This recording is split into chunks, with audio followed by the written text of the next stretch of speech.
Yet another video from Project Veritas depicting a second CNN producer making inflammatory comments about both their viewers and the American voter. Take a look.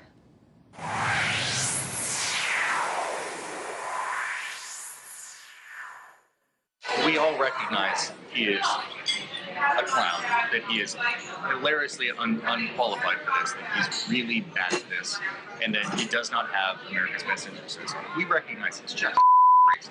Would it be fair to question the intellect of the American voter? Oh no, they're stupid.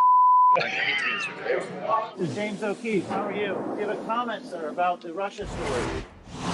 Since Tuesday, Project Veritas founder James O'Keefe has been slowly releasing undercover video filmed without the knowledge of CNN producers and on-air personality Van Jones.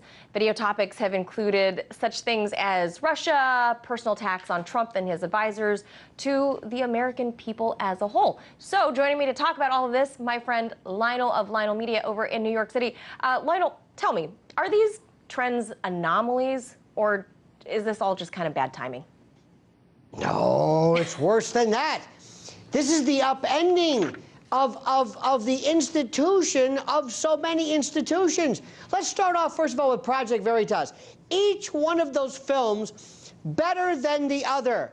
Each one of them is the Zapruder film.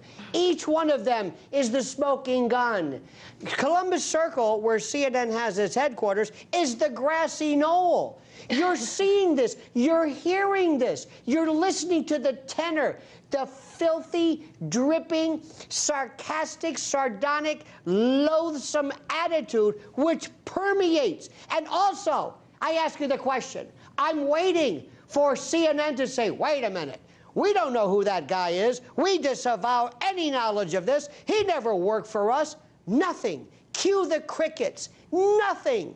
Now, the first thing you do, you always see, is somebody suing for libel? Is somebody denying this? No. So what we're seeing right now is, this is like, you ever gone into a store, Manila, and you see this big group of fruit or something, and you say, ooh, I like this one, and you take it, and it all comes down. Well, it's all coming down right now.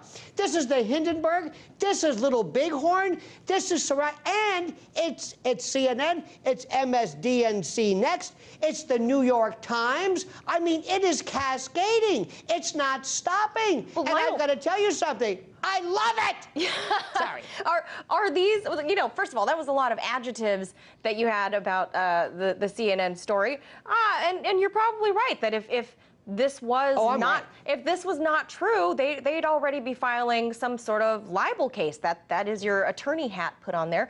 But tell me this, are these stories, this type of reporting, are they catching on with the public? Oh, listen, yes, because what people have known for the longest time, look at the polls themselves. People have said that they don't trust mainstream media. And it's one thing to sit there and say, well, you know, maybe they didn't do a good job, or maybe they didn't cover a few things, but you were hearing deliberate, you're the catastrophic, internecine, organic, not biased, but a deliberate focus. You're looking what it's like in the world. And by the way, Van Jones, to his credit, this may be the most nothing of burgers of the various exposés, because he seems to be saying, well, it's really nothing, and I kind of feel for him. I will tell you this, as a lawyer, I'm wondering, there are very strict laws about the interception of communications through recording devices. They're very heavy federal statutes.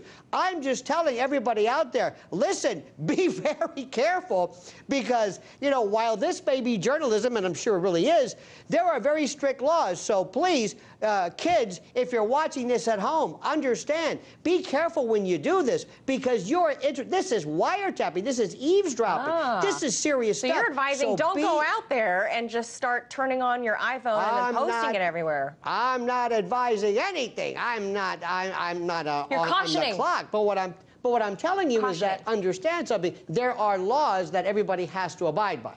Okay, now, given that this is kind of the way the world and media is moving, do you think the media itself as a whole, do they understand that they must change or revise their ways of doing things? Because the public knows.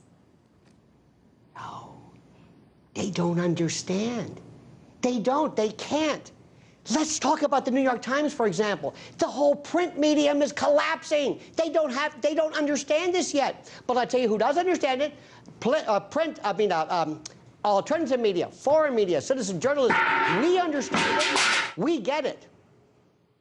Well, what exactly does that mean for us in foreign media? Is this a boon for us? Is this a good thing for us?